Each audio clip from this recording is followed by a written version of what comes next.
social media filled today with posts honoring what's become Blackout Tuesday, including Saints receiver Emmanuel Sanders, who also on Instagram here posted the image here of him kneeling alongside his former teammates in Denver in protest with the caption, "If it's not color, what's the difference between you and I? Getting tired of my kind having to be the one to die." And with that, we welcome in Emmanuel Sanders. And Emmanuel, the simple answer to your question is there is no difference. Getting all of us to recognize that fact is the task we have at hand now. And Emmanuel, as you've been witnessing, like all of us, what's gone on for the last week to 10 days now, what else has been on your mind and in your heart as you've been watching it?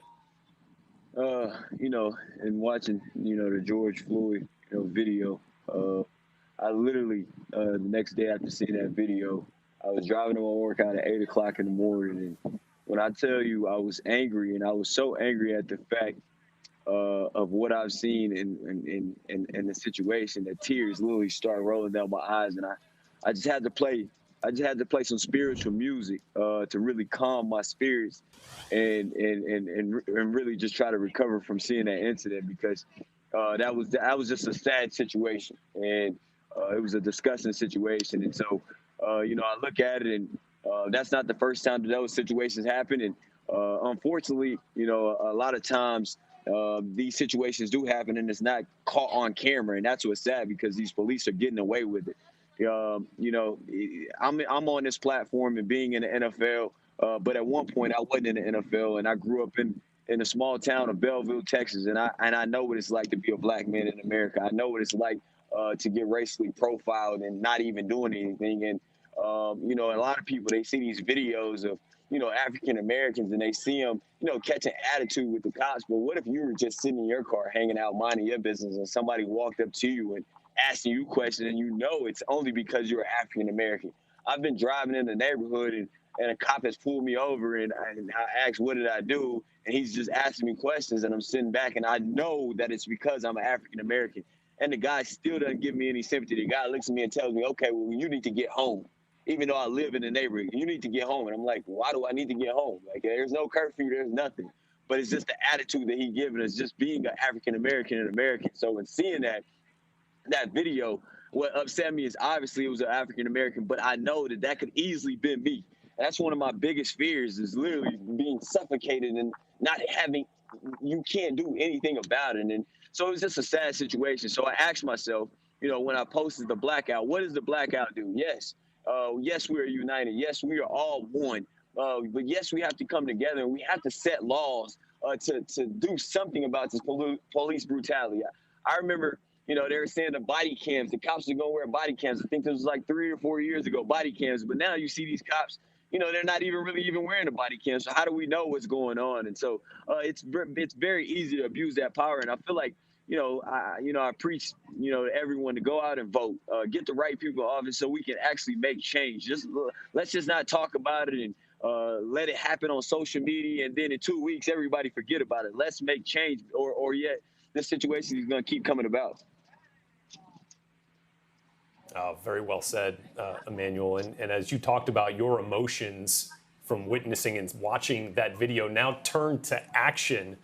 Is there more that can be done with the NFL platform that you have, the voice that you have, to continue to try and enact that type of change that's necessary? Yeah, so, I've given a lot of thought to this, and I don't know how much time I can dedicate to it, but I think, I saw Barack Obama's post, and he pretty much showed people how we can go about making change, and how we need more activists, and how we need more people to understand that the only way to make change is through the locals and through the state, and voting those people in, and hopefully we can get laws implemented. We don't know what that law is going to be. I don't think no one has said anything that made sense to me so that we can slow down police brutality. But in my opinion, there has to be more for the cops to lose in order for them to not be so physical and so violent.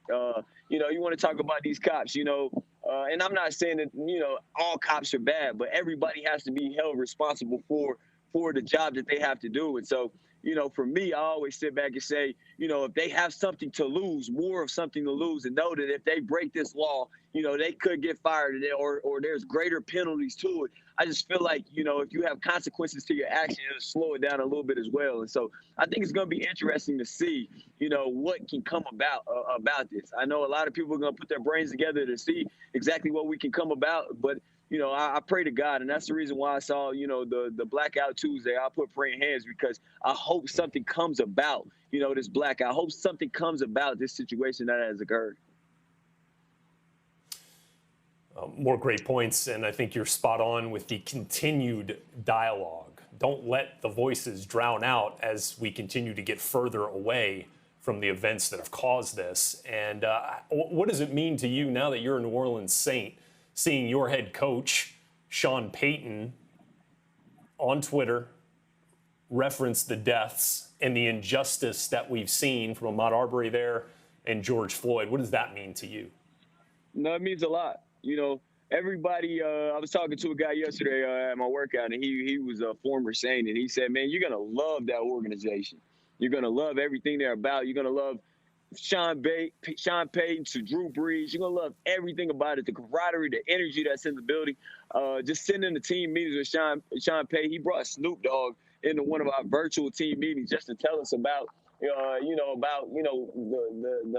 the opportunity that we have and being responsible and just sitting in this meeting. I know that he's a real coach, and I know I know what he's about. So it doesn't surprise me that he has come forward and spoke his opinion about it, and he's on the side of right. And so to play for a guy like that, it definitely makes you on Sunday suit up and say, you know what, I got his back because I know he has my back.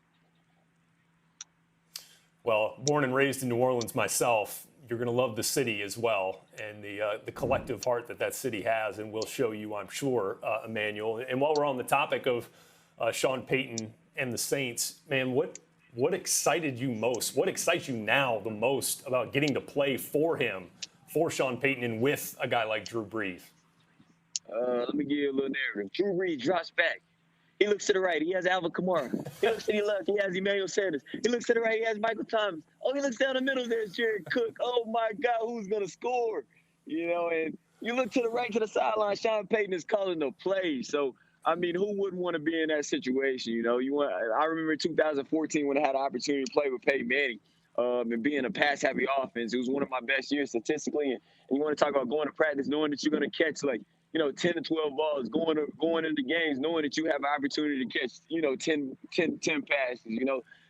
Like I said in 14, that's wide receiver heaven. And so to be back in this situation with another Hall of Fame quarterback and trying to do something special and win a Super Bowl, I'm all in for it. And truthfully, I'm blessed to be in this position that I'm in right now. Well, Emmanuel, when you do decide to hang up the cleats, I think it's clear you might have a future in play-by-play with that narrative. I appreciate it. And it's going to be fun to watch. We look forward to seeing you in New Orleans, and I appreciate your candor on all fronts today. Thanks so much, Emmanuel. I appreciate you, Rick.